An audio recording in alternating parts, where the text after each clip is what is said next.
This is Russ Tanner from Global Skywatch. It is May 6th, 2013, and this is Monday Night Live. This is the Global Skywatch conference and meeting. Tonight we have Dane Wigington, who is a solar scientist, who is probably the foremost voice, who is exposing the geoengineering issue. He's been in both of the major documentaries, What in the World Are They Spraying? And Why in the World Are They Spraying? He will be, he makes radio appearances all the time, and he's with us right now. So let me see if we can get him on here. Dane, can you hear me okay? Pretty good, Russ. Good. I'm so glad to have you on. We've got a pretty full house here tonight. In fact, we got the best turnout we've ever had. So we're ready to have some conversation. I've got a lot of questions for you. We're going to have a question and answer session after we're done chatting here. The thing I want to ask you is, what on earth is going on with our weather? Well, first I want to apologize to all your listeners for being late to the party. Again, I was out surveying damage in the forest and got a little sidetracked by the extent of it. We have quite apocalyptic conditions here in the Pacific Northwest, Northern California, because of those weather conditions you just mentioned. I think this last spring people have certainly noticed the parade of winter snowstorms that have happened again and again and again, same locations. It's imperative that people in this movement understand these are not natural events. These are geoengineered events, have more than enough dots and data to back that up. We see this constant conveyor belt-like manipulation of the jet stream that bakes the Pacific Northwest. For the last 7 years in my location, we are 200 inches of rain short. And as they orchestrated this last event, Winter Storm Achilles, we saw such extremes on this geoengineered event that we've never seen before. A week ago tomorrow in Texas, Amarillo, Texas, they hit their all-time high record for the day. The reports on the ground were 100 degrees. The official report was 97 degrees. We again see lots of falsification of temperature records now across the board. But so a week ago tomorrow was 100 degrees by reports on the ground, and it snowed the following day.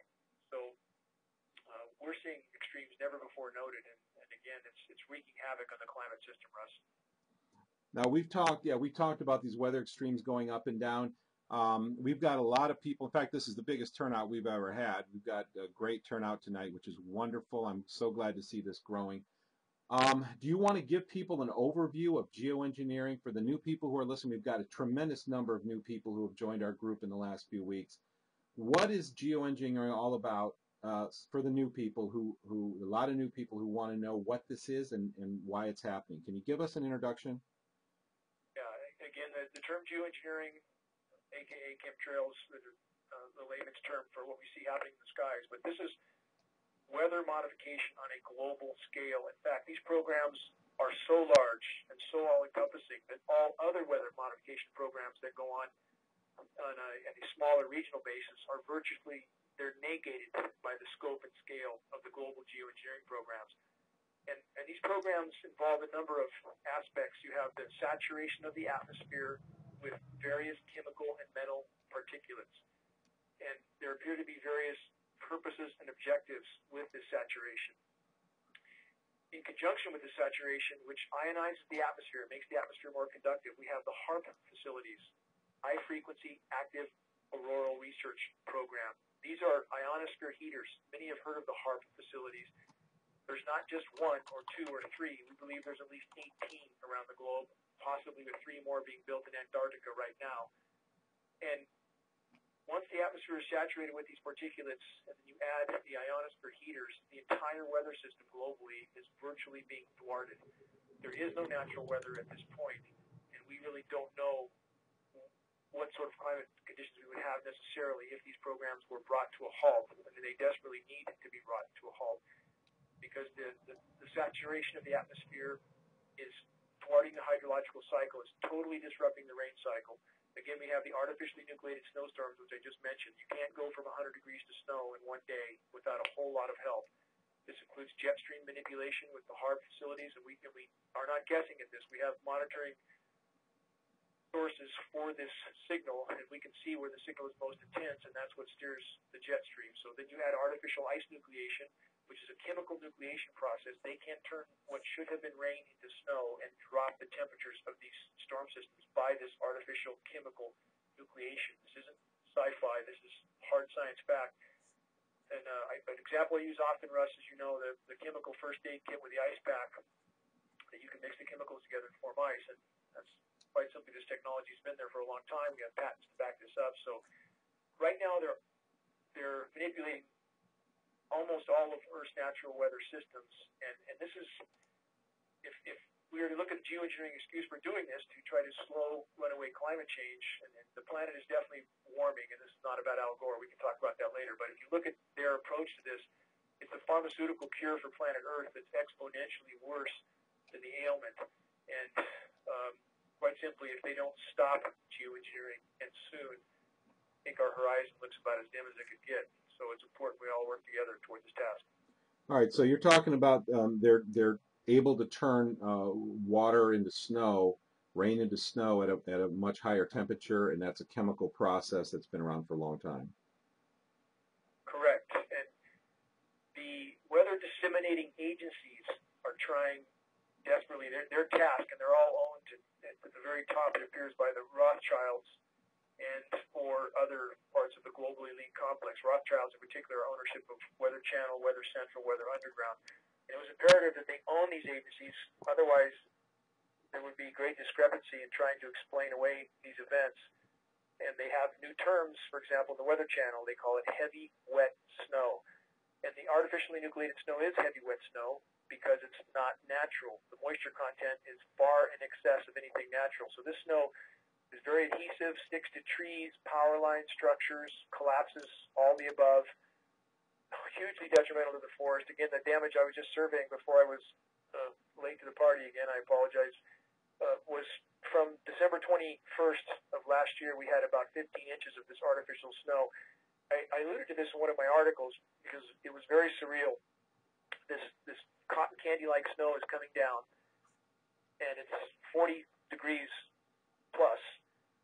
It's so heavy, it sticks to everything. You can't beat it off the trees. And all I could hear in our forest, which has historically taken snowstorms 3 times this depth without any problem, all you could hear were trees collapsing in the forest and jets going overhead. It's like being in some kind of a B horror movie. You can't believe it's happening. But the damage in the forest was really cataclysmic. 400-year-old beautiful strong oaks toppled from this 15-inch storm because, again, it doesn't come off. Even when the wind begins to blow, it doesn't come off. So it's like a sail on the tree and just pushes it over, and it looks like a tornado's been through our forest, quite simply. So this, again, is just one aspect, and these trees are weakened because the root systems have been weakened due to the bioavailable aluminum that's been coming down on them for decades, literally, much more in recent years. But so the root structures of the trees have been damaged, they've been weakened, and now you add the artificial snow, and very horrific combination. It's wreaking havoc on the forest, Russ.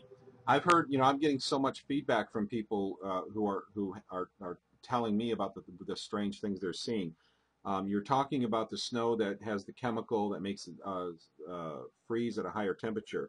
What I have a lot of pictures of that have come into me is the snow that looks like little spikes. A lot of people have taken up close-up pictures, and there's just this spike. I mean, I've never seen anything like it, but it just looks like spikes have been scattered, and it's in a strange shape. I don't know if you know the answer to this, but have you seen that, and do you know if this might be related to that? We've seen it. I believe it's related. There's variables on the nucleation. Again, on any aspect of these experiments, we can't know at any given time what they're doing, what's in the mix at any given location, or any given storm. But I would say it's absolutely related. And what we've seen below the latest round of artificial nucleated storms, it appears to be there's much stronger chemical nucleators.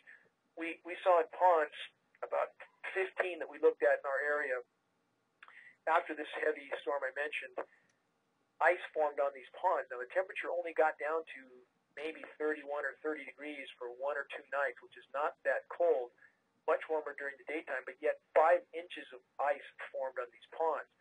And then for the next 10 to 12 days, there were no freezing temperatures, day or night, and this ice remained. And the pond levels were dropping rapidly. They dropped about 3 feet in 3 weeks, which is exponentially more than anything we've ever seen, and that 5 inches of ice remained. And the only plausible explanation for this is these ice nucleators are so powerful, they're literally gassing the water right out of the pond. It's a chemical reaction that keeps that ice frozen, but it actually is it's a process of constantly using up that water. And so whatever they're using, it's very powerful, and we have samples waiting for testing, but we're trying to better determine what we're looking for, because it can be a needle in a haystack if we don't know exactly what we're looking for. But also below this snow rust, we saw like chemical cobwebs that were left over places where it eventually melted. A lot of the snow gassed right into the air. It didn't melt like normal snows we've seen. It seemed to stay frozen longer, which we would expect with artificial nucleation. But there were like cobwebs below this, and many people have noted that with these latest rounds of storms, and also many people have noted the cataclysmic tree damage and so forth. This is not historically normal. Yeah, no question. I've got a lot of pictures sent to me with the cobweb phenomenon that's going on as well.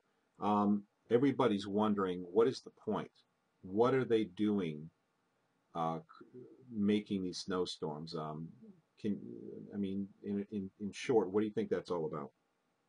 Well, let's back into that a little bit. And if we look at the historical stated purpose of the weather modification programs, and I base this on a document we found in the NASA archives from 1966, 80 pages long, that outlined the scope, scale of the U.S. weather modification programs at that time.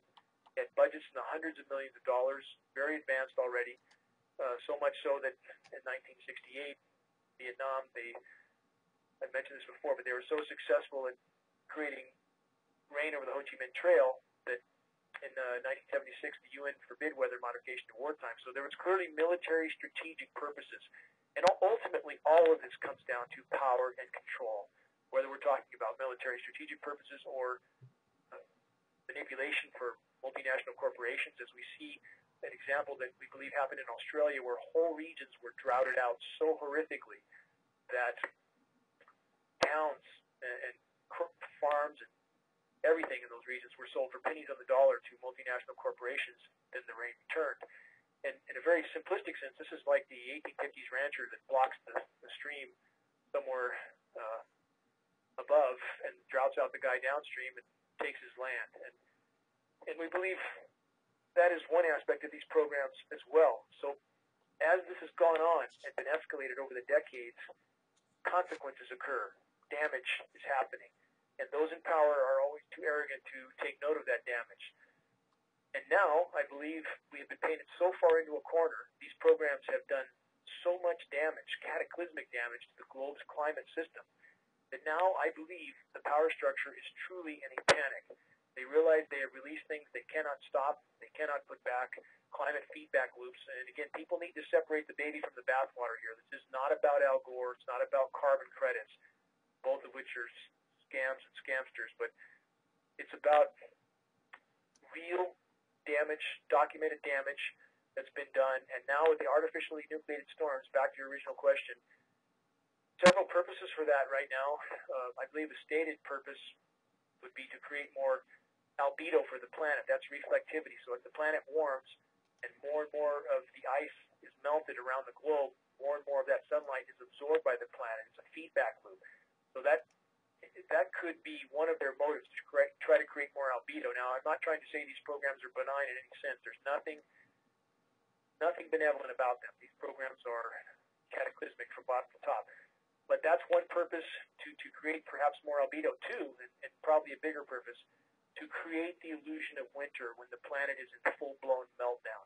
And it does create that illusion to many people, and many people bite this hook, line, and sinker. They swallow this. That even though in the case of Amarillo, as I mentioned, from 100 degrees in snow in one day, somehow they think this is perhaps normal, or you hear now by from so many people, the planet's in a cooling stage. People that have nothing to back that statement up, just because they hate Al Gore, they want to somehow negate the damage that's been done by geoengineering alone. So when they create these artificial snow events, and they create record snows here and there, even though the rest of the planet is in really record temps. This is the hottest decade ever recorded. Last year, I'll give some figures so people understand. I'm not shooting from the hip. Last year in the continental U.S., there were 360 plus all-time high records broken. There were zero all-time cold records broken. So it's a way to hide the damage that's been done, just like we saw in the Gulf of Mexico. People understand that situation in the Corexit that was used. Corexit, what a name. Sounds like it fixes everything. When in reality, studies showed that the quote Corexit, the oil dispersant used in the Gulf, made that situation 52 times more toxic. So what we see in Back to the Snow, those in power are much more concerned about covering up the damage from things they have done, no matter what the consequence, than they are fixing anything. So hopefully that'll give a few insights to some of the reasons why they might be causing these artificial snowstorms. It creates some cold temperature records, creates the illusion of winter when really things are getting quite warm quite quickly due to the damage from geoengineering. And it could be all of the things in some of those categories I mentioned. All right, so talking about Corexit, is it true? I heard from different sources, and I never found this out for sure, but doesn't Corexit contain a lot of heavy metals? I don't know the chemical composition of that, and the Gulf is not an area of expertise for me, but I do know that is the statistical result from one of the major studies, that it made that whole situation 52 times more toxic. That's not 52%, 52 times. So we're talking about over 5,000% more toxic. And again, you look at that mindset. It's covered up at any cost, no matter how much worse it makes the situation. The artificial snows are doing the same thing. When you thwart the hydrological cycle, when you push the jet stream this way and that, and they're literally ripping the climate system apart.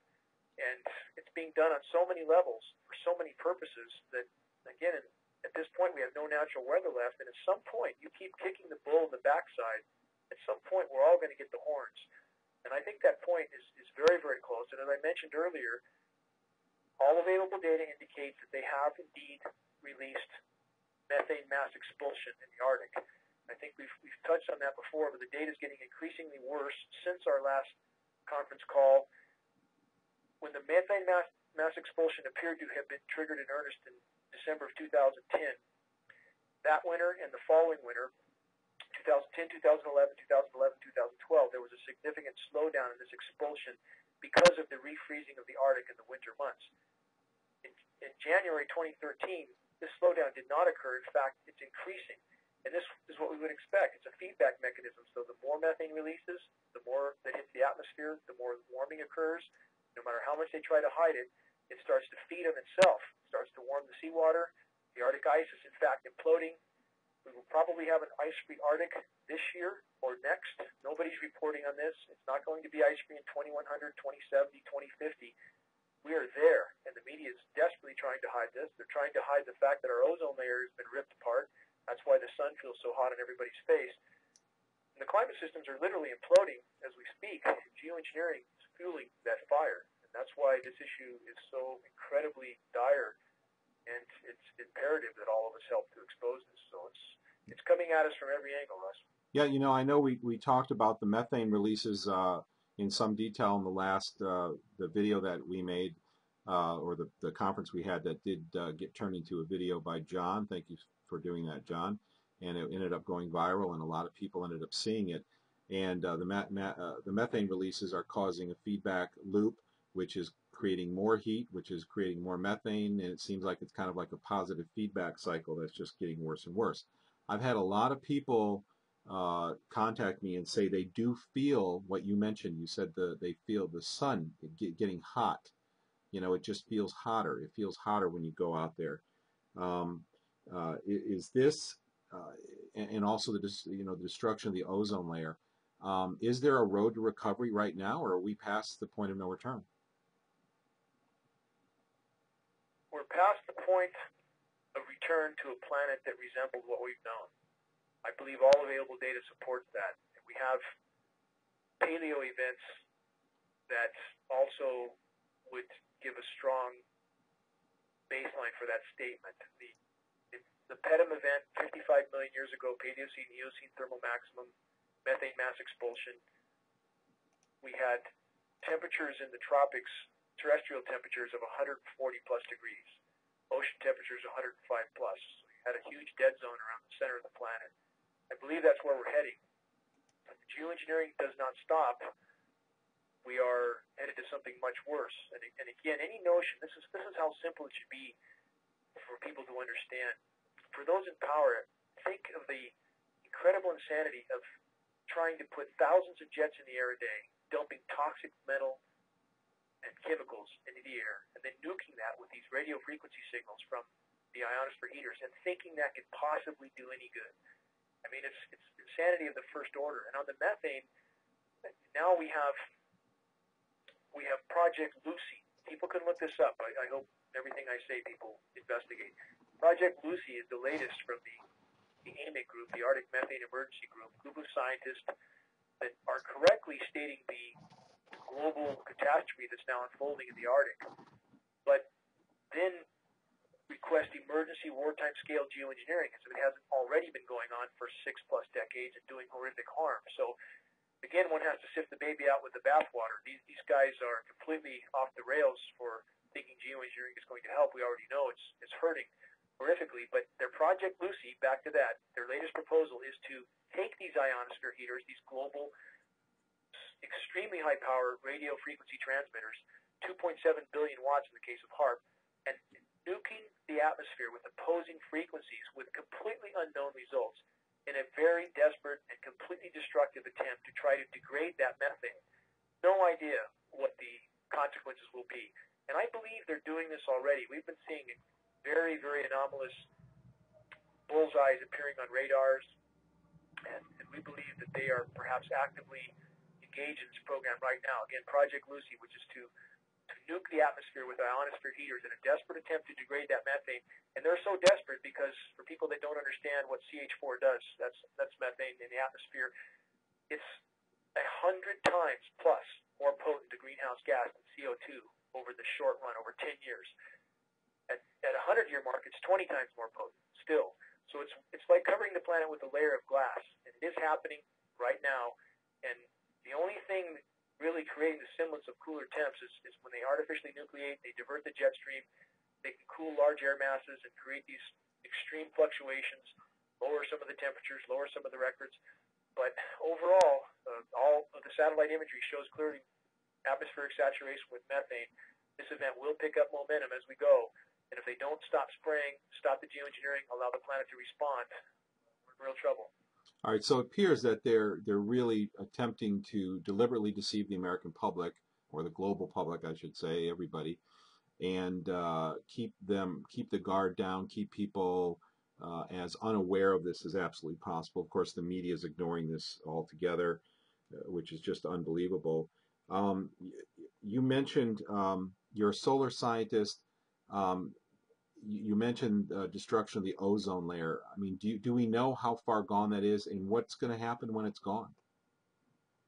To correct the record, I do have a background in renewable energy. I was a former Bechtel Power employee, and this is my background. My home is on the cover of the world's largest renewable energy magazine. I'm not a degreed scientist from a major university. I did have 4 years of college in this arena, but I want to point out also that those that have gone through the major educational institutions and have had their thought processes completely altered from those institutions, we can't seem to reach those people. They've been trained to ignore reality. So in that light, I'm very glad I did not go through that process.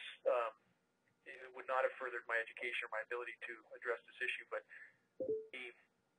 on the ozone situation, when you saturate the atmosphere with particulates, it causes a chlorine molecule reaction that shreds ozone, period. And we believe now, based on available data, that even the southern hemisphere ozone hole we've all heard about for decades was in fact more likely a result of early geoengineering experimentation as opposed to hairspray cans, CFCs. I mean, what's more plausible, aircraft dumping 100-ton payloads into the atmosphere, or a buildup of CFCs from aerosol spray cans? I mean, it seems a much more likely conclusion. Yes, they are trying to hide this. They're desperately trying to hide this. Canadian researchers on the ozone research team are being threatened with termination or worse if they talk to media.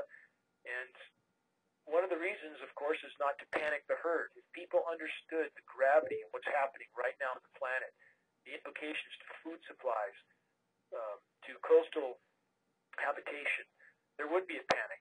There would be no insurance companies insuring anybody along any coastline anywhere. As the ice pack melts, now when the polar cap melts, when the Arctic ice cap melts, that does not raise sea levels much because that's sea-based ice. When land-based ice goes, it raises sea levels a lot. And sea levels are rising incredibly quickly now. I don't care what people hear in the media. There's no truth in the media at almost any level, any front. I wouldn't really know where to start, but the data is skewed. Even temperatures on the ground are being skewed. We're finding daily highs that are being reported in locations that we check are typically 3, 4, 5, sometimes 6 and 7 degrees. The reported highs are lower than the actual highs on the ground. So the temperatures are being skewed. And on the ice meltdown of 1,400 glaciers surveyed, 1,396 are either gone or rapidly approaching that point. We are in meltdown, and people will, no matter what the media spin is, they'll realize this soon enough. So the implications, again, back to why are they geoengineering? Why are they artificially nucleating snow? The military-industrial complex has an awful lot of interest in trying to preserve their military machine, their coastal installations, their naval harbors, and so forth. If Greenland's ice cap goes, that's 21 to 24 feet of sea level rise, depending on the report or on the study cited. If Antarctica goes, that's another 197 feet. We're talking about completely altering the planet. And so they have their own self-interest in doing these programs, even though, and as we see the financial situation, the world is the same, short-term gain or short-term hiding of the problem at the cost of anything long-term. They don't care. They don't seem to care. They don't seem to grasp the consequences of their actions. So these programs are about as short-sighted as they get. They're literally putting all life on the planet at risk. All life. You know, I've seen media lie continuously. Being an industry that I am, people have no idea that media just says whatever is in the best interest of those who are controlling the media. And I mean, that's just the way it is. And fortunately, people are waking up to that. And few people realize that it's on a daily basis.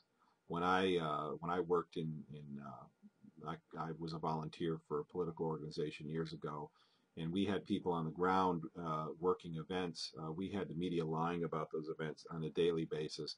And then the research we've done in alternative health, they lie about it practically on a daily basis. So it's absolutely astonishing to me. I'd love to switch gears just a minute because I've been taking some notes here, Dane. We've got a friend of Global Skywatch who is having property damage. And one of the things that's happening on our property is trees are dying, and one nice sized tree in particular, just the wood just broke, and the tree fell over. And she is astonished at this, as I am, and she sent me pictures of this. You mentioned broken trees earlier. I mean, how does that happen? How does that relate to all of this kind of damage relate to all of this activity, spraying activity? It's all connected. Now, first, aside from the concrete-like artificially nucleated snow, this constant contamination with these bioavailable heavy metals is eliminating the beneficial microorganisms in the soils, and that allows massive fungal proliferation. So we have many organisms now being affected by this fungal proliferation. And of the species extinction rate, which I've mentioned before on numerous occasions, it's approaching 200 species a day right now. And again, 10,000 times background extinction. We are in the 6th great mass extinction today. 70 to 80% of that extinction is fungally related. So back to the trees, you see many trees now have dead branches mixed into the still living branches. It's very common now to see this. And this is a sign of the weakening of the organism. The bioavailable aluminum in many, if not most organisms, causes those organisms to stop nutrient uptake. So in the case of many large species of trees, they are literally dying a slow, protracted death. They are getting weaker and weaker. And then the fungal infiltration into the whole organism makes that structure weaker as well. And then, depending on what sorts of snow event she may or may not have had, that adds to the problem as well. But even without a snow event, the structure of the trees, because of the factors mentioned, are being compromised dramatically. And we're going to see much more of this. And even trees that tip over, again, the root structures are being weakened. The beneficial microbes in the soil are being eliminated. The trees, again, sense this toxin. They don't take up nutrients. They start to become weak from that. Beetles move in. There's just a massive chain reaction that occurs when you saturate the entire web of life with these toxic particulates. And even in the atmosphere, atmospheric microbes, which we're just learning about now, are thought to be perhaps responsible for up to 80% of precipitation. What are we doing to them? We don't know. What are we doing to photosynthesis? We know we're blocking 22% of the sun's direct rays. Global dimming states that. Another hard science piece of data. But the light that does get through is an altered light wavelength form. And we really don't know what that does to photosynthesis. So from every direction, geoengineering is thwarting the web of life, top to bottom. And this is certainly all related to her trees. Now, the altered, real quick, you mentioned altered wavelength. So geoengineering, this makes sense to me. It's going to probably block some wavelengths more than others, and we don't know what the ultimate effect on plants is going to be because of that. Is that what you're saying? We don't know. And one more factor, some of these materials, they are uptaken. Norwegian and German researchers that I've mentioned before, that I've been in contact with for several months, they believe now that all plant organisms are uptaking certain elements of this spray mix, and that this uptake is causing horizontal gene mutation. It's actually mutating the DNA of plant organisms. So, I mean, we're headed down a very dark road with extremely unknown consequences, and there is virtually nothing that isn't being horrifically affected by these programs. Nothing. Hey, Dane, could that gene mutation result in, like, the trunks or large branches of trees making strange S-curves and doing stuff like that? Because we're seeing some of that. Besides the trees dying, we're seeing these weird curves and bends that these trees are starting to take. We're seeing the same thing here. We believe it could be related. As trees become stressed, for example, in conifers, the branches will start to droop, and then they tend to start curling and warping. Now, there may be another factor involved here too, Russ, and I just spoke to a Forest Service biologist today about this. We're seeing a very strange phenomenon. For example, going into the fall, all the deciduous trees, we were nowhere near freezing temperatures. In fact, our first freeze here in Northern California came 2 months plus after any historical norm. So there was no freeze to start the process of the leaf drop. Yet, long before we got a freeze, all the deciduous trees, the leaves wadded up and stayed adhered to the trees. They did not drop. They simply just wadded up dead on the trees. Dane, deciduous, what does that mean? Deciduous trees are trees that drop their leaves in the winter. Gotcha. That's a deciduous tree as opposed to an evergreen tree. Gotcha. So deciduous trees that drop their leaves normally, and we did not see them drop as we would expect. You know, leaves will turn color and then fall to the ground. Everything on the trees just wadded up, stayed adhered to the trees. Some of these trees held those leaves like that all winter long. And even when we had record warm temperatures in January and February, and we've seen that from 5-6 years ago, the trees would immediately leaf out. They didn't leaf out this year. In fact, everything seemed to stay dormant until the very last major rains we got, and suddenly everything started to bloom out, but in very erratic form. And my question to this biologist was, that I said I talked to at the beginning, was, is it possible that there is something in the mix, and there are hormonal elements for the trees that could, in theory, cause the leaves to wad up and die in the fall, which, again, could be one more attempt for them to create an illusion of the normal seasonal process? And could there be additives to the spray mix that might cause the stimulation for the regrowth in the spring whenever they choose to activate this? And technologically speaking, the answer is yes, there could be. This kind of thing could be happening. So back to the trees and the behavior you're seeing, between the normal spray wicks and whatever else they're putting in there to perhaps continue with other aspects of these experiments, it's very hard to say from what direction this tree behavior is coming. I mean, we have no idea of all the various chemicals they're dropping on us and the various purposes for this. So it's a bad mix, but certainly from one aspect or another, I would say the things you describe are most certainly related to geoengineering. Well, I'll tell you, for the people, I know I sound like a broken record when I say this, but I'm one of the very sensitive people who can actually smell and taste the spraying. And there's several different types. For instance, today here in the Bangor, Maine area, the sky was just covered with plumes back and forth, huge plumes, and the smell of acetone. It smells like fingernail polish remover all day long. It was horrible. Um, and it's just every single day there is no break, and there's a bunch of different types, metallic taste, chemical taste. They have different reactions. Some cause inflammation. So for those who aren't, I saw some new person on our Facebook group today who was saying, thank God I found other people who can smell and taste this stuff. Well, there's a growing number of people who are coming forward who can smell and taste this stuff. One quick thing about, when these plants and these trees get weakened, we're getting reports, and Kim on the chat just brought this up as well, and I was just thinking this as well, is that we're seeing these trees are being so covered with lichens. I've got a whole row of evergreens out here that have become in the last few years. They're almost completely covered with lichens. You can't even see the bark. Is that a symptom of weakness? That's on the lichens. I don't know that much about what their behavior would normally be. I think you guys have had, in Maine, you've had a bit wetter year, a bit colder year, yes? Yeah. This year. And, in our forest, the boreal forest of the Pacific Northwest, we've had the opposite extreme. The tree ferns that are normally green and lush all winter are literally crisp and dry, and, we're seeing sort of the opposite effect here. So, I think a lot of that could be humidity dependent, but again, there's no way to know, and certainly we can safely say that what they're doing towards every aspect of everything, that the things that could trigger in this direction or that are almost endless, because there's nothing that these programs, these toxins are not affecting. So again, I think we're going to see more and more of this. We found in our area, we've found 2 frogs so far with legs coming out of their backs. I caught trout out of a stream that runs through my property that originates on my property. There's no sources of contamination. I caught 2 trout that had skin they look like plucked chickens. I've never seen anything like it.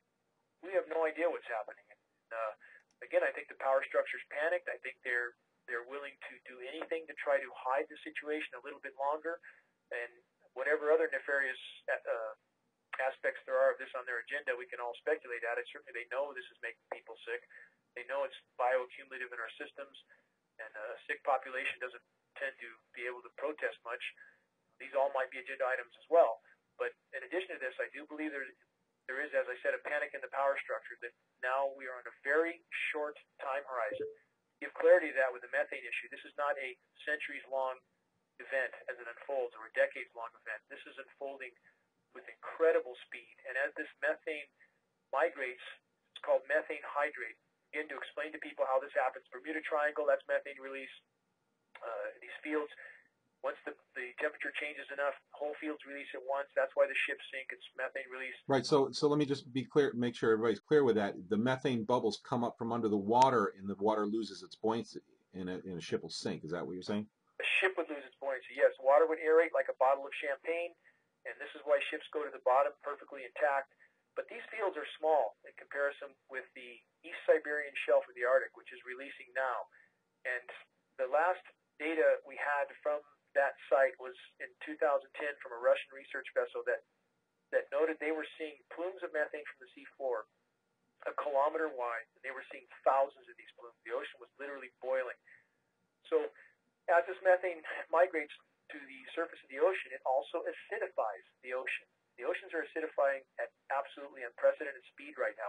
And even compared to former mass extinctions like the Pedum event I mentioned 55 million years ago, what's happening now is happening perhaps 1,000 times or more faster than even that event. So we are in completely uncharted territory. As the ocean acidifies, and again, it is, the oceans are, based on all available data, the oceans are collapsing now. The pH is dropping. They're becoming, again, more acidic.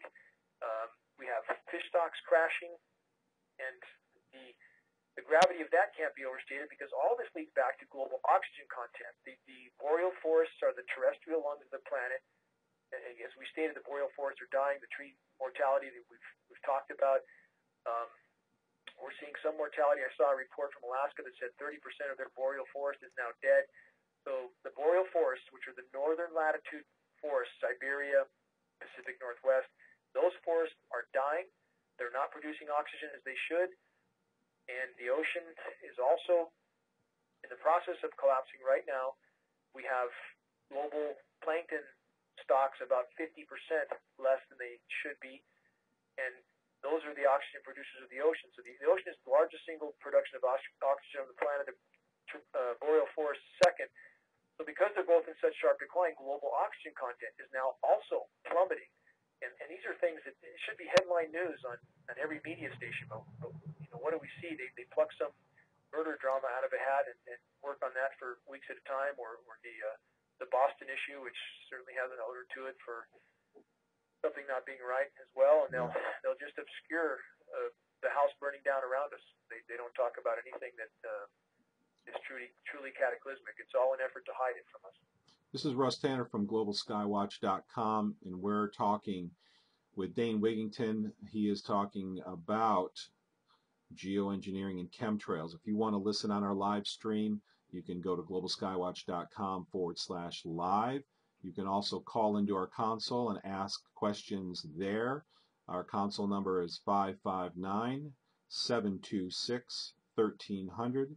And the access code is 156230. One more time, that's 559-726-1300. And you'll be asked to dial an access code, which is 156230. I want to open this up for questions. A couple questions have come across the chat already that I've tried to keep my eye on. So I'm going to go into Q&A mode on the console. So here we go. Q&A session started. If you're on the console, if you've called in and you have a question, press *6 on your phone and you'll be able to talk to Dane. If you have a question in the chat room, please type it in. I'll try to catch it as it goes by. Dane, while the people are lining up to ask you a question, I do have one. You said some really interesting things. You said things like, sick people or tired people don't protest. I couldn't agree more. I think that's part of this is I've actually noticed heavy spraying, not only before rain storms were supposed to come true, and then the fronts never produced rain, but when there were big events, presidential election or other big political events going on, we would have 3, 4, 5 days of intense spraying, and I noticed some interesting correlations there. Nevertheless, to me, it should not be happening at all, and we're in a really dire situation. My last question before I open it up to people to pose their questions to you is you mentioned that you monitor, there's some ways of monitoring HAARP.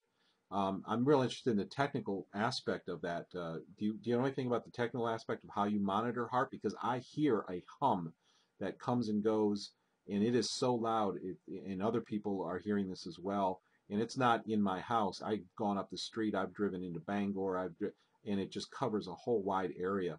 How do you monitor this? Do you know the technical aspect of that? Oh, Dane, I'm so sorry. I got you off on the when I went into QA mode. I lost you there for a second. Let me get you back here. Apologize for that.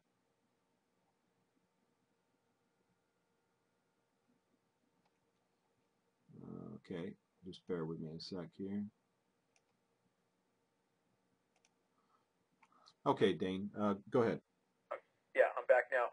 As far as the monitoring facilities for the HAARP, we do post the data from those facilities. The exact technology they use to monitor this, I do not know, but the signals are monitored by a number of facilities. We do post that on geoengineeringwatch.org. I forgot to mention that earlier in the show too, Russ, for those that want more data. That's the site I'm associated with. I'm the lead researcher and the administration for geoengineeringwatch.org, so people can look there for more data. But in the HAARP facilities, there are several entities that monitor the strength of that signal. And again, I don't know if they're doing this from satellites or what their exact grid is for measuring these signals, but the signals are very detectable. And so and we do post this on geoengineeringwatch.org. People can look at that if they scroll to the bottom of the front page. We do have a HAARP monitoring site there. You can check that signal anytime at all. It's done in real time. That's great. That's geoengineeringwatch.org. I know that if I could hear the signal, I've got a background in electronics, and if I can hear this signal buzzing and humming in my ear, I'm really worried about how much electromagnetic exposure that I'm getting and how dangerous that's going to be in the long term.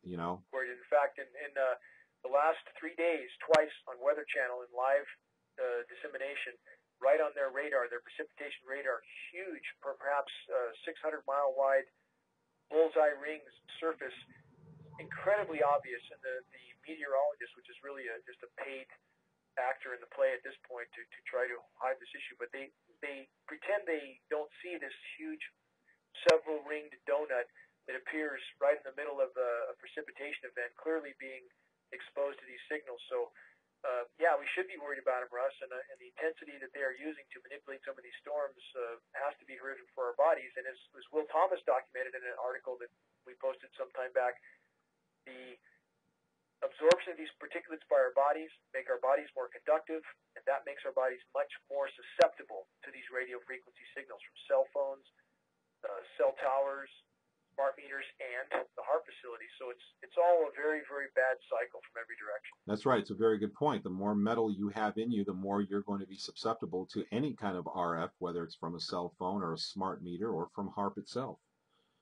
Question. We had a question on the chat. Somebody was asking about how the weakened magnetosphere plays into all this. Is there some relationship there? Well, I think we're on ground that's hard to say anything definitively. On the magnetosphere, you could go all the way back to Project Starfish, in which they detonated hydrogen bombs to see what would happen. And this is the sort of mentality these people have. The atmosphere is just a big chemistry lab for them, and they don't seem to concern themselves with the consequences. So between that event, the 18-plus ionosphere heaters now, the detonation of 1,800-plus nuclear bombs, it's hard to tell what's affecting what, but certainly when we are throwing wrenches into every single natural function of the planet, every single life support function, there's certainly going to be a long list of things that are happening, and I think everything is connected to everything else, so I would say, yes, there is a connection, but which aspect is most affecting the magnetosphere, it's difficult to say, but I think all of these insane programs are. Yeah, I hear you. I mean, the hum is so concerning to me, because to be able to have a hum induced, you know, I know this is a little off the magnetosphere, getting back to HAARP a little bit, but that is really concerning. I would love to know, having a background in electronics, I know there must be a way where you could, if you knew the frequency, I know about the frequency that I hear when it hums, because I have a background in music as well, so it, you know, tone is kind of right up my alley. It seems like you could have a coil, you know, like a magnet wire, and probably detect the intensity of these things. For anyone out there who's interested, you should contact me at Global Skywatch and see if we can make a detector of some sort. Maybe we can come up with a detection network ourselves and help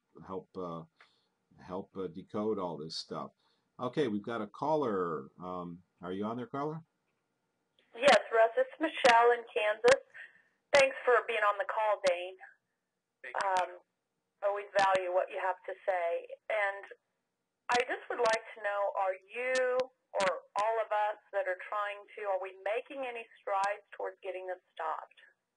Yes, and this is, you know, I say this sometimes for too long in the show, so people, I try to make sure I cover this by the end, but I don't want to lose anybody along the way. Yes, we're definitely making progress, and I think we're making much more than we realize.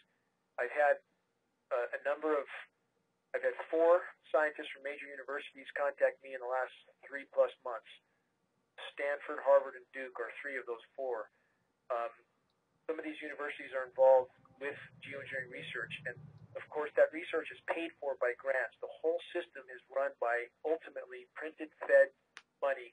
That's how they manipulate, control everything, including the universities. But I was told by one of these professors that, and this is a tenured bioscientist, nanoparticulate specialist. This is her arena of expertise, the effect of these particles in the human body. And I was told that she is hearing that people involved with these programs are, in fact, beginning to defect because they're realizing what they're participating in now.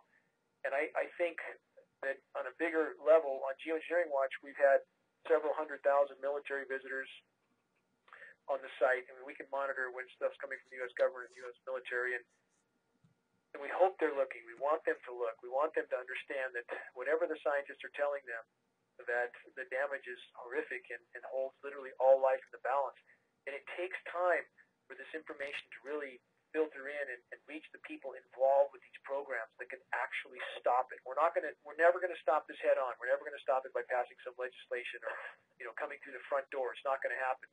But it certainly can happen by exposing those involved with these programs, their family, their peers, to what they're doing, so that once we reach critical mass of awareness of just how lethal these programs are to everyone that lives, including those carrying them out, then we have a chance of stopping it. I've had contact from two senators, one senator's aide and one senator, that are now concerned about this program and trying to find out who will ally with them so that they're not the only ones in the room pulling their swords, if you will.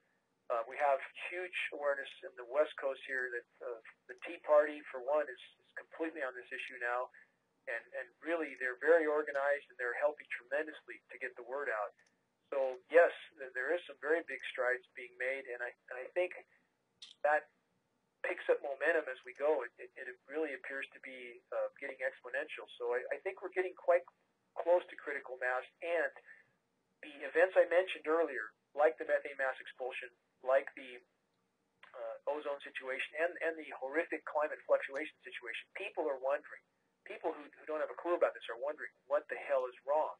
And all that lends itself to helping us expose these programs. So I would say absolutely don't get discouraged, and I think we're much closer to critical mass than we realize. Okay, thank you. Thank you. Thank you so much for calling. I would pitch in too and tell everyone that our group is experiencing unprecedented growth. I have heard from more people now than ever. Week by week, the percentage of people who respond positively is now probably over 50%. It used to be that if you went out and you demonstrated and you went out and you talked about this issue, that you get ridiculed by 50% or more. But now you've got 50, 80, 90% of people are responding positively to this message. They want to know more. People know that something is going on. So I just think that's wonderfully encouraging. All right, we've got another call. Hey, caller, how you doing? Hey, good. Hey, Russ. Hi, Dane. This is Karen from Fredericksburg, Virginia. One of my questions was the magnetosphere, so that was answered. But my other question is, have you heard of the CARE experiment? I guess put on by NASA. Canister aluminum research something. Yeah, I know what it is. They have a charged aerosol release experiment where they're basically chemtrailing the ionosphere, creating not false, not translucent clouds. Okay, you have the acronym right. I did, but yes, I am aware. We have seen. I haven't studied that issue in depth, but I have looked at radar imagery that we believe to be a conducting of that charge release mechanism that we're talking about. It's basically a detonation in the atmosphere, and we see radar donuts, if you will, at times that we believe to be that type of program. So we do believe they are using that in conjunction with all the aerosols dispersed from aircraft. So the next step, because those are some valid people and organizations that we can contact, NASA, the military, and we can start there possibly and say, hey, we don't want you spraying in our ionosphere. I feel like we need a next step in order to almost get some relief personally, because I said, I feel like I need chemtrail therapy. I think about it every day. So I feel like the time is coming where we need a next step, where we either need to strike against the airlines. I just feel like, something needs to happen where I tweet my politicians almost daily. I take pictures and videos, and I tweet them daily because, they're being affected as well. So I hear your point, and I understand where you're going, and I hear your point, and believe me, it's on my mind 24 hours a day as well for the last 10 plus years. It's all I do. So So let me go into what I started to go into before you called, because your question is the most dire. What do we do? And this is what I would say is the most effective use of our time. One, people have to know a little bit about this issue. Too many people just catch wind of it, and you sound like you're quite articulate in researching and getting some actual data behind you. But a lot of people run out in the street, point at the sky, and start to rant. Doesn't help. You have to know a little bit about it. You don't have to be an expert, but you have to know a little bit about it and arm yourself, this is the most important, with some type of credible data to pass on. Now, some people from Arizona did a very, very, it's an extremely well done flyer, front and back, 8.5 by 11. It's color. It's again, very compelling. And this is on our site. That's a great thing to download just to hand off to people. And I usually will say something very simple, that there's climate engineering programs going on. The media's not disclosing it. It's extremely dire. Take a look. So on a one-on-one basis, that's what I'll do. But on a bigger scale, what I would say your time is best spent doing, because the political system is absolutely bought, sold, and paid for. We need to reach the people who are on the outside of that system that already have organizations that would care if they had a clue. Alzheimer's groups, autism groups, agricultural groups, forestry groups, those people, if they had a clue, and it's hard to break through the ice a little bit sometimes because a lot of them live in bubbles. But once you do, once you start a spot fire in a group like that that's already organized, that will burn by itself.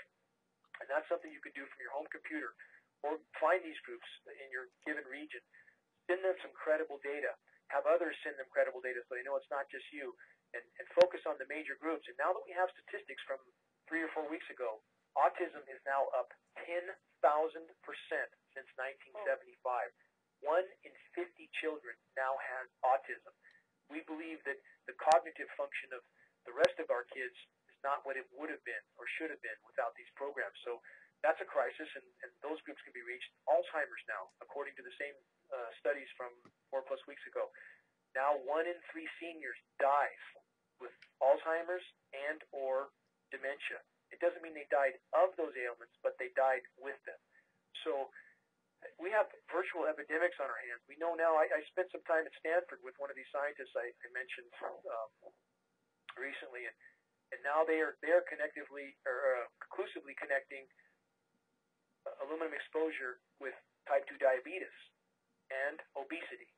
So again, we have this huge list of ailments. We know it's connected to these heavy metals. We know absolutely positively we're exposed to these metals.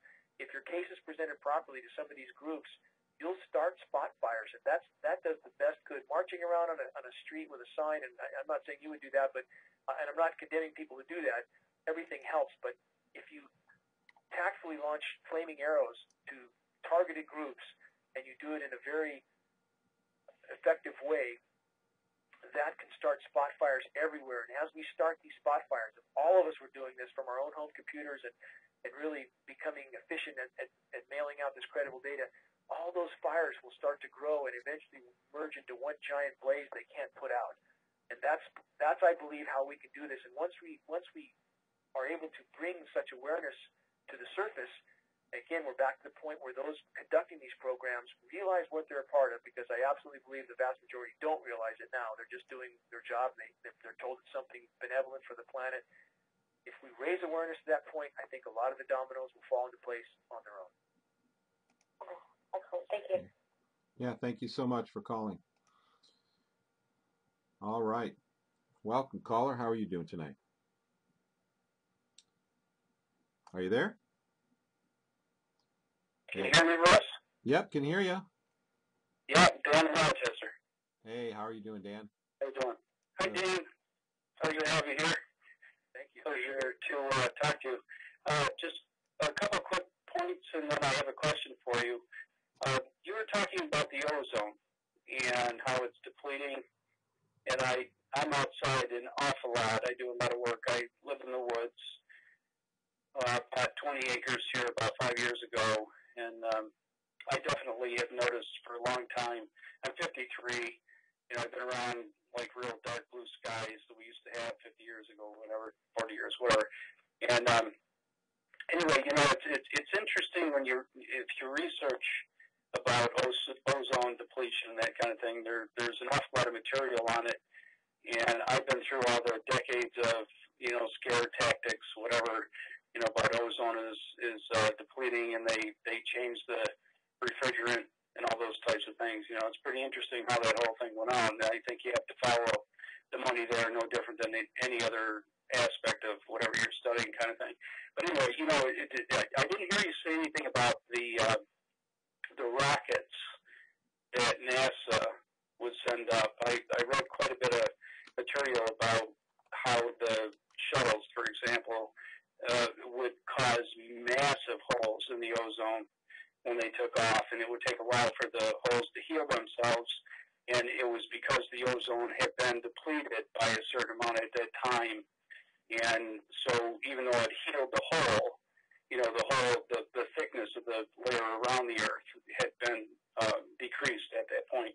And another thing you brought up, the snow event, you've been seeing it's odd in Denver, that kind of thing, as you watch weather patterns, that kind of thing that's going on right now. Very, very unusual. But interestingly, last year, I'm in western New York, and we had one of those snow events that you're talking about. It was quite warm, and we got hammered with about a foot of very heavy snow, very unusual. And as a matter of fact, it not only toppled trees, which you would expect that kind of thing, because the buds had started to come out of the trees at that point, but it also killed all the buds on the trees. And I have hundreds of apple trees, and all the buds died. And quite literally, I don't think I got one apple last year off my trees.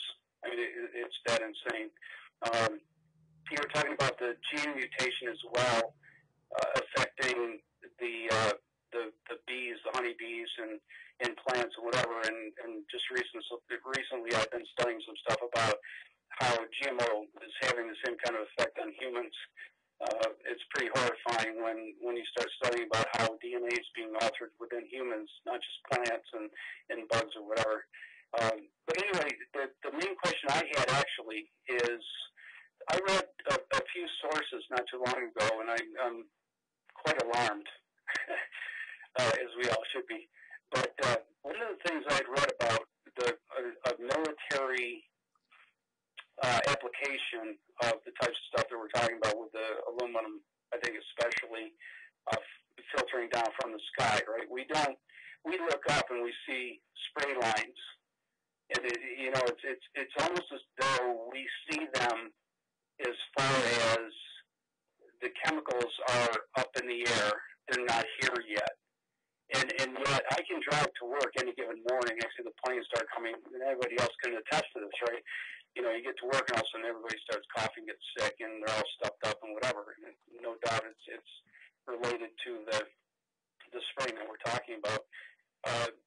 I read a military application of this is to inundate the planet so much where these nanoparticles of aluminum are falling everywhere, and they're getting into the plants, of course, and the animals and the bugs, so we're ingesting it, whatever. But also, this aluminum is landing on trees and rocks and, whatever formations of topology you're talking about. And that will allow the military in time to be able to use remote facilities like HAARP to be able to keep a complete view of the planet, of any moving things or whatever, because there's so much of the stuff. Again, it's not just in the air that we see up in the sky with these lines and everything. This stuff is here now. It's on our skin, and it's all moving around us. We're ingesting it. Hey, Dan? I appreciate your response. Yeah. You got long-winded, but you had my attention. I mean, you're studying certain aspects of this that are not my main area of study. And in fact, on the strategic application that you outlined last, that is of interest to me, and I don't know much about that application. On the damage to the ozone layer from the space programs, yes, that's well documented. Again, they don't seem to care about the consequences of things that they do, so that is something that is hugely detrimental to the ozone layer. And even aside from what they're spraying, the quantity of aircraft that are dumping into the atmosphere and that they're required to disperse this material from the CO2 standpoint alone, I believe it's a 20 to 1 conversion rate for a pound of fuel burned in the atmosphere converts to 20 pounds of CO2. It's a very exponential equation, so huge damage from that as well. On the toxicity of the particles, one thing I wanted to mention, and again, as far as what the caller said about this being everywhere, absolutely true. 1,000 whales were tested from around the globe about 2 years ago. They last minute decided to test for inorganics. Those whales were full of aluminum. So this is on everything, in everything, and surrounding everything. And on the strategic purpose, yes, it sounds plausible the military would try to pursue that type of purpose again, with no apparent comprehension as to the consequences of killing the entire planet to carry out these strategic purposes. I mean, we're not dealing with insanity with these people at all. And back to the rockets that are damaging the ozone layer, damaging our natural protection. The spraying we know is damaging the ozone layer as well. So now if we have a CME, a coronal mass ejection, a solar flare, now since the Earth's natural protection has been damaged, the magnetosphere has definitely been compromised. And now, again, a major CME could shut down grids around the globe, and nuclear facilities might not have the power to cool themselves. Now we can have Fukushima times 100 or 200. So again, what they're doing affects virtually everything. And in fact, in the military's mindset, because now we don't have as much natural protection from CMEs, perhaps that's one more reason they've decided to spray even more, and thus to further destroy the natural protection. And that's a vicious negative cycle in that regard too. And on the bees, as the caller mentioned, there's chemicals that are affecting these the bee populations, but I think, again, back to geoengineering, we're seeing bees die in locations 1,000 miles from the nearest farm. So, again, all roads seem to lead back to geoengineering. But if the caller wants to contact me, I think it was Dan, and let me know more about what he's learned on the strategic application for monitoring everything on the surface of the planet by the coating of these particulates. I have not seen or read much about that. Would be curious about more, and you can contact me through geoengineeringwatch.org. Yeah, Dan, that sounds like a good plan. Thanks, Dane. All right, Dan, thanks so much for calling. Good to have you in here. Hello, caller, you're on. Hi, this is Terry from Oregon. I just had a quick comment on this. I don't recall if it was your guest or not, Russ, but Clifford Carnicom at carnicominstitute.org already has built and confirmed a device that will pick up the HAARP signal. So his instructions are there. He doesn't put out all the parts list, but a person was interested in detecting it. That's the place to get it. Also, I want to also that's mention... for detecting, sorry about that, Terry. That's for detecting exposure where you're at, as opposed to seeing on a broad scale on a map of the U.S. where, to point out where they're actually hitting areas on a much larger scale. That would be another way to monitor that too. Okay. But you're okay. Oh, well, that's awesome. I appreciate you bringing that to my attention. I have an electronics background. I wish I could clone myself, and I would love to put together a network of detectors where they could all, talk to a server and give us kind of a readout of what's going on. Would be kind of a cool project if we ever have time for it. But Clifford's a smart guy. He's a good guy, and I don't doubt his research on that. Yeah, that's great. That's great. I appreciate that. I will check that out on his website. Thanks for bringing that to my attention. You still there, caller? Yes, I am. Okay. Anything else? Yeah, and also, I'm a little mixed on the whole starting brush fires in people's minds, and that this will somehow stop this madness. We keep applying traits that these people are that they have some sort of humanity, that they just don't have an idea what's going on, but they continue on with it. I have a really hard time believing that people that are throwing these things. Clarify, because I didn't see the clear message there. Let me clarify. Those at the top never, ever will be able to be reached. I believe they're clinically insane. There is no reasoning with them. This is what I would argue. The vast majority of people carrying out these programs, those are the ones that can be reached, because although those at the top, again, I believe, have no degree of sanity, compassion, reason, they are a very, very small minority. And what it takes for them to be able to carry out their agenda is a whole bunch of people down the ladder that are just doing their job. People in our military. I don't believe that everybody in our military is clinically insane. No, absolutely not. And that's not where I was going. No, I know you weren't, but I mean, but they're great people. That I spoke to a KC-135 pilot who didn't know what the hell he was doing up there flying around, and when he last communication I got after he went to ask questions as to what he was doing, he found himself medicated behind a desk. Right. So, I mean, literally, I believe that if that there is a significant enough percentage of those that are involved in these programs simply doing their job, simply flying from point A to point B, loading some material, and nobody really conscious of what they're doing, or at least being told they're doing something that's for the common good. If those people could be reached, then I think a significant number of them would refuse to participate. And I've already gotten some word back on this, that this is in fact having an effect in universities. I don't think for a minute that those at the top and those that are pulling the strings are reachable. I don't think that. Right. And it's funny because even if you had a bunch of people defect, you'd still have a system in place that would just replace those with another mindless drone that would carry out their orders. So what options are you left with? You have a system in place that keeps dumping stuff on you because you got people that are mindlessly carrying out those orders. So, what's the option here? Do we just continue to go through this cycle of educating the other people and waking them up while we continue to get killed, or maybe we should change the system? You make a good point, and I understand your point, but I have tried to work within the system. That's where I first... Right. Yeah, I'm not talking about working within the system. I'm talking about abolishing it. So that these sociopaths at the top don't have control of these levers that do all this damage and drive all these people that don't know what they're doing. I would agree. In a sense, I mean, the system is broken irreparably. Well, it's broken in principle. It's a system of coercion. I mean, no argument.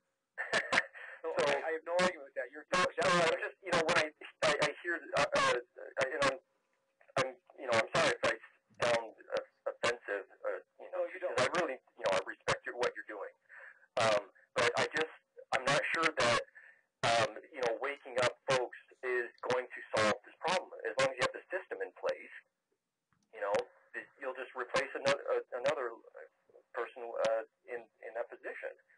So now again, maybe we should focus on just ignoring the system, disobeying the system, abolishing the system, ignoring it so that they don't have these power controls, that they can't have a military to run these machines without their knowledge. Even if we choose to ignore the system, and I'm not saying that's not a good approach as well, but even then, we need to have enough people on our side and aware of this issue to have a significant effect by taking such action. And we do not have that yet. We do not have critical mass. So in order to effect some sort of pressure in that manner, you still need critical mass. And now in Shasta County, for example, if I went back 10 years, I was screaming at the top of my lungs and nothing but crickets and silence and frogs coming back at me. Now I was called today by members of the Tea Party who have forced their official at the county supervisors, which they helped elect, forced them to listen to me, forced them to have a meeting which I'll attend in 2 days. Now I have a virtual army behind me here in Northern California. I mean, it's growing by the day, and it was that awareness that got me to that point. If I would have chosen to protest myself or not participate in voting or governmental activities, and I didn't have this critical mass, it wouldn't carry any weight. Nobody would even know I was doing it. So even if we take these other approaches, which I'm not disputing to be necessary too, we still need to reach that critical mass. Once we have an army, so to speak, then we'll be able to affect a lot of areas. And I believe there will be defections. I absolutely do believe that. But in addition to that, other means can be taken. The system, as you correctly stated, it's broken inside and out. I've been in high-level EPA meetings in Sacramento, arranged by congressional rep. The system's bought, sold, paid for. Literally, the states are being kept afloat with printed, fed fiat money. State of California, $30 to $40 billion a year is flowing in the back door, keeping the state afloat. They can't say anything. I've met with the state's top scientists with the Energy Department, California Department of Energy. I've spoken in front of that board. I've passed on data to their scientists. They know this is going on. They absolutely know, but they're bought, sold, and paid for. So again, we're back to raising an army. And if we do have this critical mass of awareness where there's a giant movement, all walks coming together, erasing lines in the sand, now we have a voice that cannot be ignored, whatever course of action we choose to take. But in the meantime, again, there will be defections from these programs, however many that is, we can't say at this point. But I know people in the military that absolutely would not participate in this and have stated so. There's other organizations that would not either if these people knew. So from all fronts, we can have more effect if we get awareness to a critical point where we have enough of the population behind us to execute some of these directions.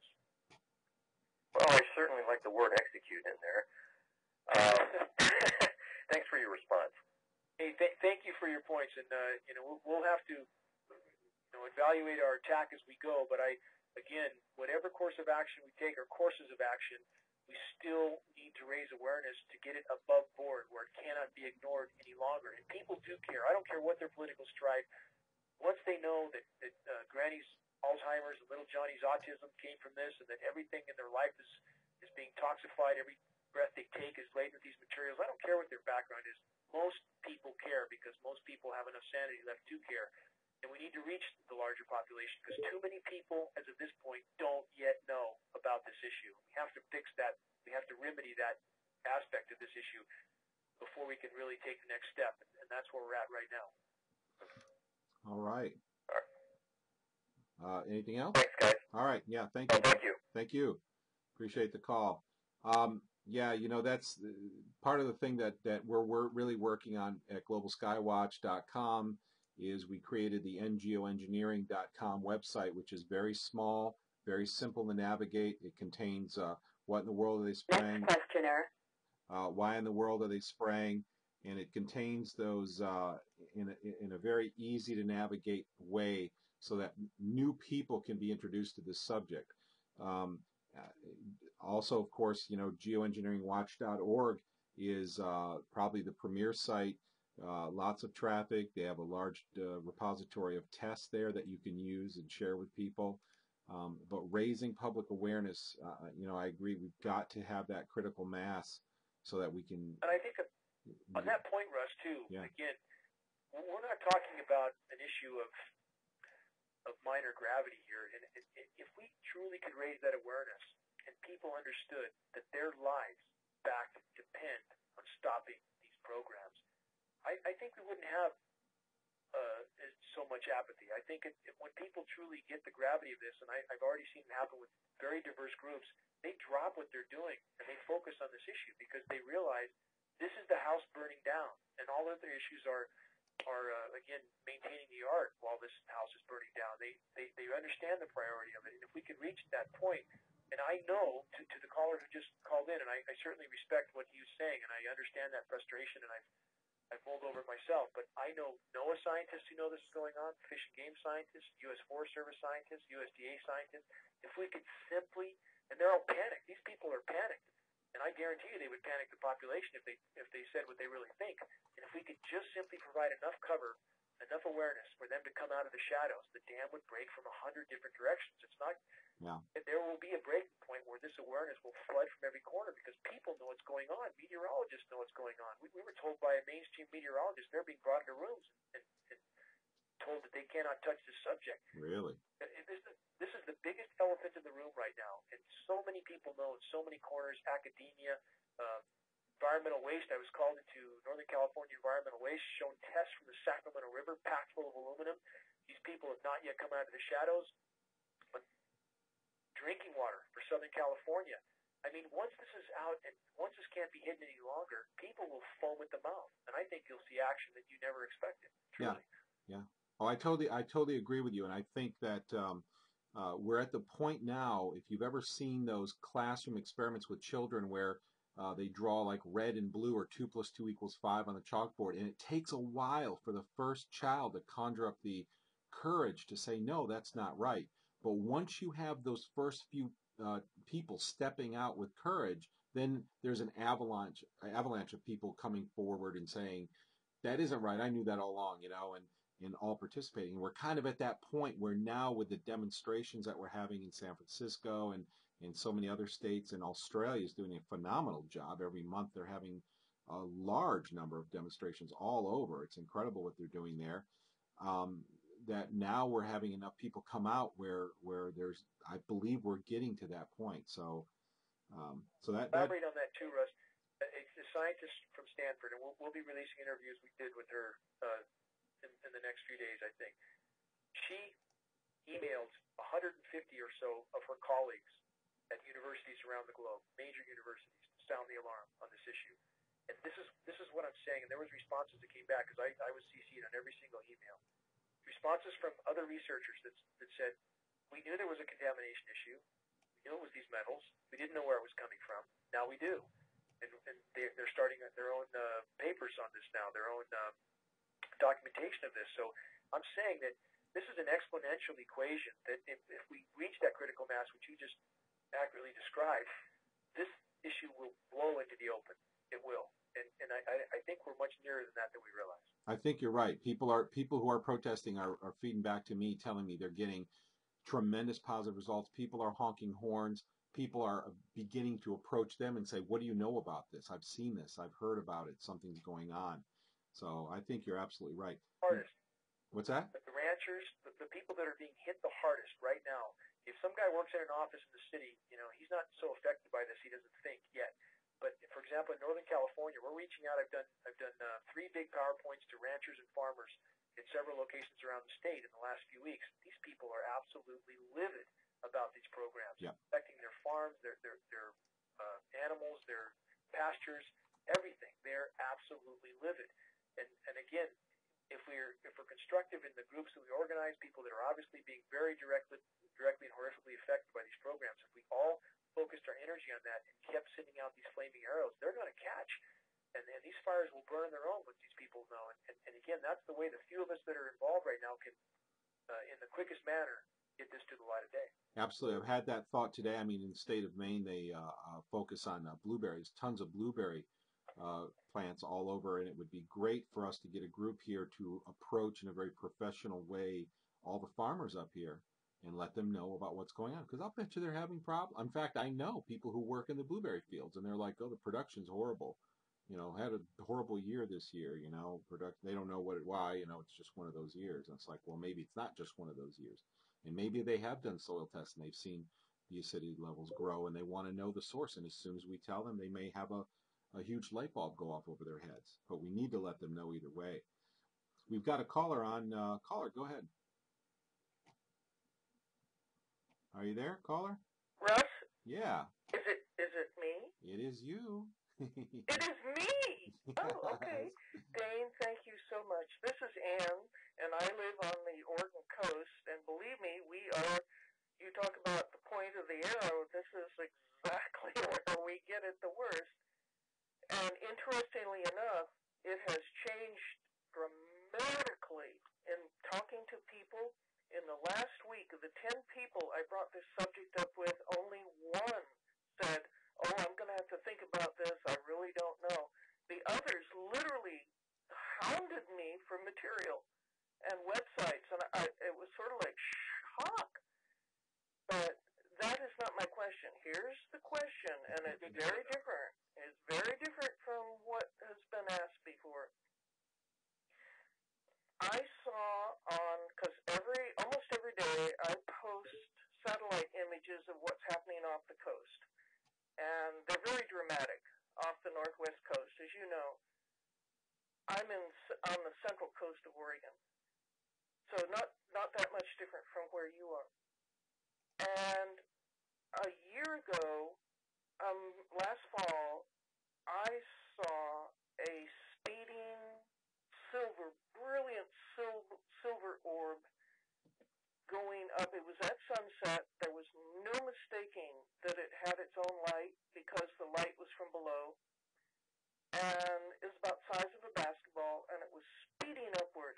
Now, a couple days ago, I posted an image of a big shot of the Pacific Ocean just offshore and the animation for it.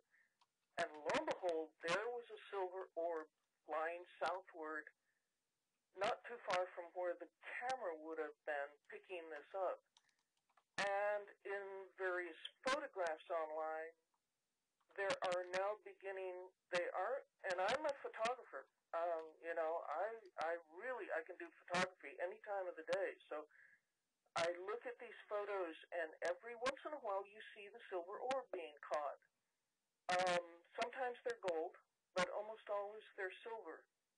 And do you have any idea what they might be?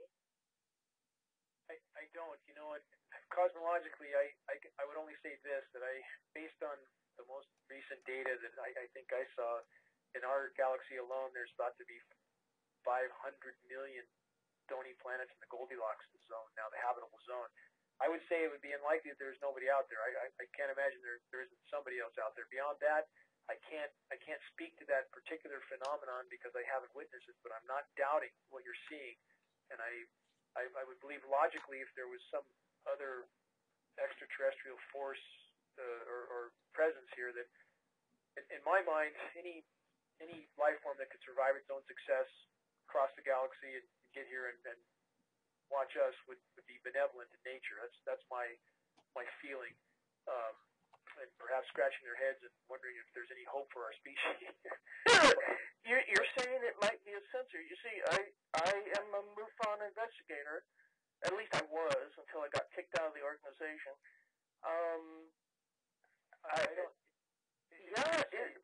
This is not. You know, we didn't make these little. And I saw this silver orb, and I know it's not human. Not doubting what you saw. Again, I have no reason to doubt anything you're saying. It's not my area of expertise, if you will, yeah. But again, just based on reason and logic, and the fact that that many stony planets in the Goldilocks zone in our galaxy alone, I mean, it would seem unlikely that we're alone. As Carl Sagan said, it would be a terrible waste of space if there was nobody out there, and I feel that way. But that being said, I don't know specifically about that, but I also know our mindset of our military-industrial complex. They would probably go to the length of destroying the planet just to defend against anything they didn't know or understand. So, I mean, it's we're dealing with that sort of mentality again. But other than that, I don't have any particular expertise or direct knowledge of that. Okay, I just looking, and if you see something like that, I'm always interested in looking at everything, and you can reach me through Geoengineering Watch if you get some good photos. I would be interested to see them. Okay, I'll keep track of them as because there's so many being posted on all of the different websites now, and every once in a while I see it, and I'll go, and everybody's commenting on them. You know, it isn't a photo, it isn't a sunflower, it isn't a reflection. I believe you. We've made on Geoengineering Watch, we've made a particular effort to. This is something I would be interested in on my own account, just to see and witness what you've seen on the site itself. We've kept it extremely on track for geoengineering alone, and we're very, very particular about not diverging off in any other direction. But that doesn't mean I don't have a personal interest in seeing anything that's unique like that, and I would be interested in looking. And on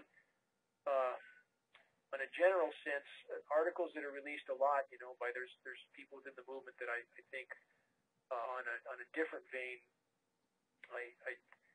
you see a lot of different data about what people think is happening with the spray planes and so forth. And there was an article just released called "Don't Blame the Pilots," and I was quite astounded at reading that article that was, I thought, all over the board as far as trying to explain what we can see with our own eyes. We can see aircraft spraying with our own eyes. And in this article, the author was trying to say that, well, no, the planes we think we see spraying aren't really spraying.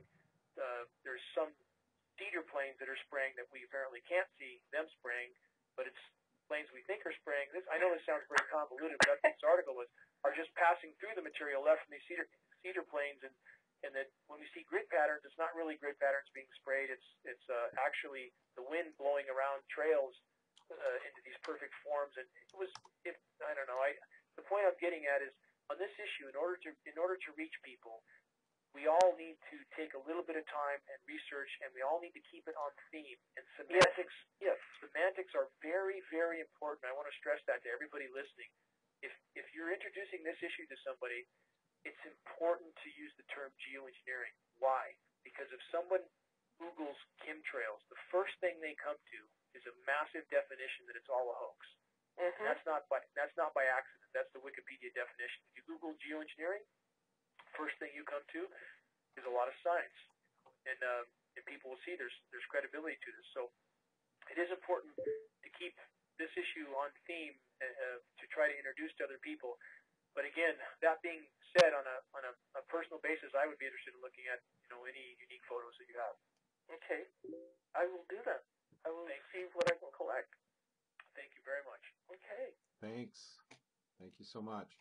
Hey, tell you what, we'll probably wrap this up soon. We've got one more call. I've got one more question, and we'll let you go. It's already 10:20 here on the East Coast. Time goes really quick when we have you on here. And let me just go ahead and get to our next caller, and we'll wrap this up soon. Hi, caller, you're on. Yeah, good evening. Hi, Dane. Mark Mallory here. How are you? Hey, Mark, how are you? Doing great. Good to hear your voice. Thanks for being with us. You made reference to the article, I think Gianna Griffith wrote it, about don't blame the pilots. That's the one. Yeah, I sent him a lengthy email and kind of gently explained my exceptions that I had taken with what he had to say. And I sent it off to another friend, and they thought it was a good letter. Maybe I'll send it off to you, too. And in that letter that he wrote, he also mentioned about the notion of people advocating violence within this movement. Well, not so much a question, but I'd like to make a cautionary comment to everyone that we do not get involved with wanting to kill chemtrail pilots, geoengineers. We don't want to bring planes down. That's oftentimes government shills are paid to do that because I keep my finger on the pulse of the geoengineering movement. Chemtrail is I've mentioned this before, in Google you can put in alerts. So I have a Google alert called chemtrails, and every day, anytime the word chemtrail pops up in the world on Google, I get it. And I'm noticing that more and more of these debunking websites like Metabunk, etc., anybody that writes anything negative, advocating violence, I got a hint of that tonight by one of our callers. These groups grab that and post it right off the bat, and they make like in flashing lights. Look what these people against chemtrails are doing. They want to bring jets down. Oh my God, they want to kill passengers. Blah blah blah. So I just want to say that we got to keep this at an information level. Keep spreading the information. And as far as that one caller that said, what can we do? One of the things that we need to concentrate on is our own physical well-being. And Russ is a prime example of being a very helpful human being in that realm with his Herbal Alert Company, because there are a number of supplements you can take that help detox us of heavy metals. I mean, you could go so far as chelation therapy if you need to. But there are a number of things we can do short of, a million-man armed march on a military operations area. We're nowhere near that. We got to keep that out of our vernacular. That's it, Dane. Thank you. Mark, you bring up an extremely, extremely good point, and that sort of conversation or notion, people do need to completely stay away from it, because that's exactly what it does.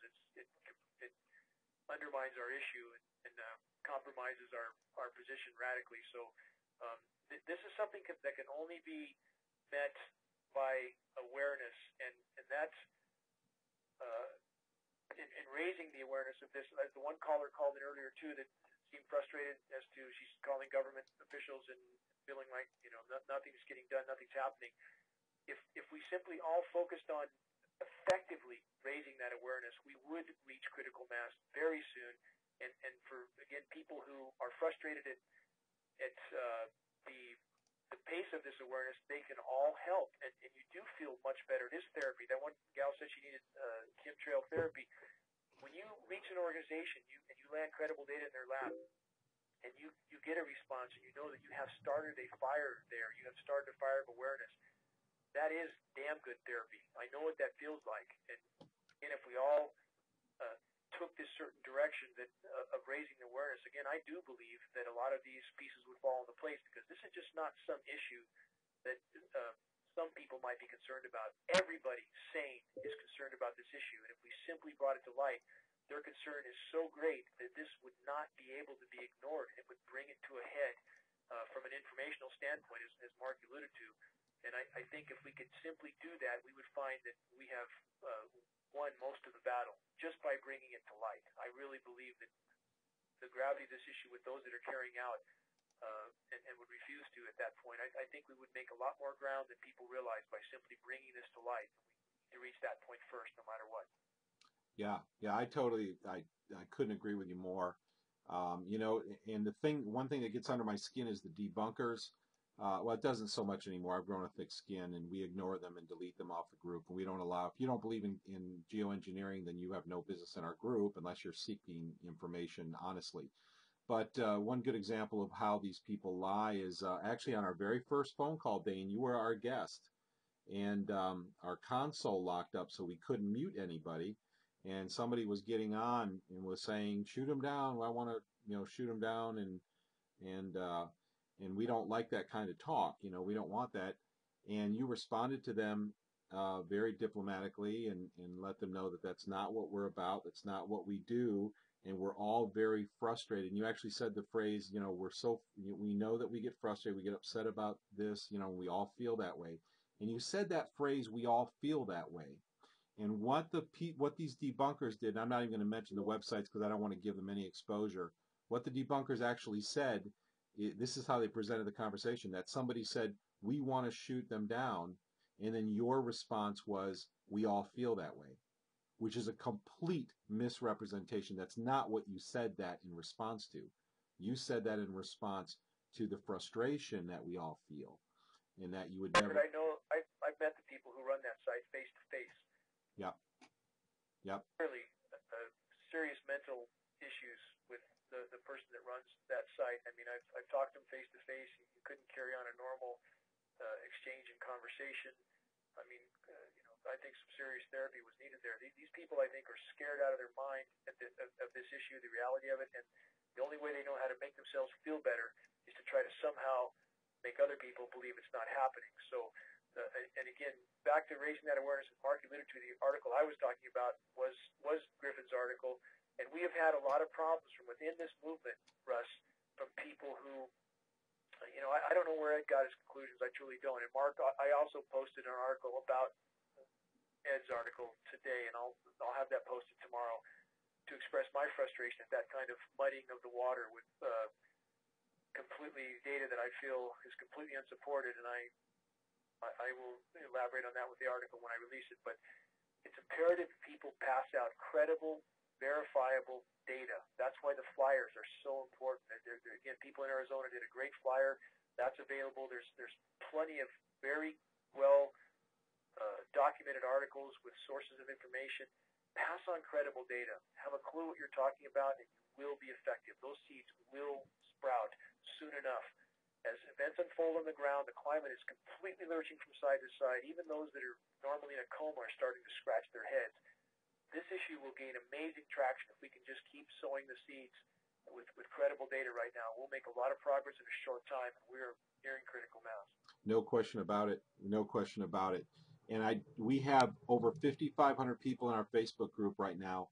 If everybody told a couple people every week, if that's the least that you did, the impact would be enormous. We have bumper stickers you can put on your car.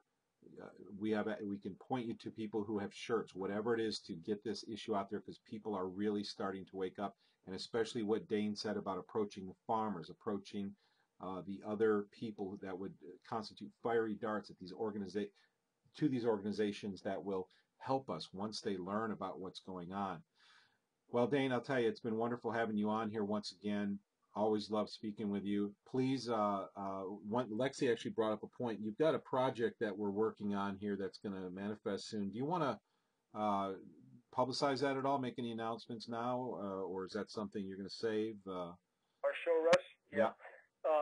We will have Russ will be participating with this too, and there'll be, I think, a total of 4 of us, including myself and Russ, on a 11 to 1 Pacific time radio show. We will post data on that. It will be a weekly show, and we will try to weave things together in the best way we can. I believe the title of that show will be Candle in the Dark Radio, and we want to have more or less a weekly update, assessment of events happening on the ground, certainly relating to geoengineering, but not just geoengineering, because there are other issues that more indirectly relate. So that would, I'm very happy to say Russ is going to join us in that effort, and two other individuals that we will announce once we put the show up. But I think we have an incredibly good group, and we will roundtable once a week from 11 to 1.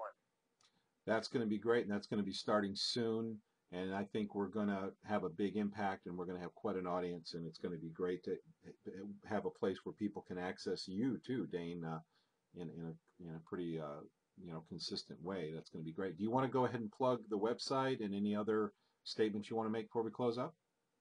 Just we'll try to we'll try to keep posting data on geoengineeringwatch.org as effectively as we can. Always open to input or data that anybody might find that they think we don't know. You can contact me through the site. And beyond that, again, the exponential equation, as Russ mentioned, if one person effectively told two and passed on credible data the first day of the month, I use this example often, but it's important, and those two told two the second day of the month, and so on throughout that month, that's 5.5 million people in 30 days. My math is not wrong. As difficult as it is to get your arms around, that's what an exponential equation is. If we all just got up off our duff and tried as best we can effectively, we would have this on the radar very, very soon. We're getting closer by the day. If everybody continues to pull and remember how exponential this equation is, we'll get there quickly. Absolutely. This is globalskywatch.com. This is Dane Wigington. Dane Wigington's been with us from geoengineeringwatch.org. Wonderful website loaded with information, great test data. Have to go there and check it out. Share it with all your friends. Put it on your flyers. We're here every night doing this Monday night live meeting at 8:30 Eastern Time, 5:30 Pacific Time, 12:30 a.m. London Time. You can watch our live stream on livestream.com. To find all the links and all the phone numbers, just go to globalskywatch.com/live. After this program is over, in just a few seconds, we're going to open up the line so everybody can chat, and we can just get to know each other, give each other support. We've got a great, tremendous group of people here that care about each other, care about this issue, and have been working together for some time. So please remember globalskywatch.com every Monday night, 5:30 Pacific Time and 8:30 Eastern Time. And we'll see you here next week. We have a very interesting program next week. We're going to turn the whole thing upside down. It's the first time we've ever done it. So keep your ears open for that. And join us on our Facebook group at Global Skywatch. That's the name of it, Global Skywatch, our Facebook group. So everybody have a good night. Please join us next week. Thank you, Russ. Thank you, Dane, so much. I appreciate it. Great guy. Your conference recording has stopped.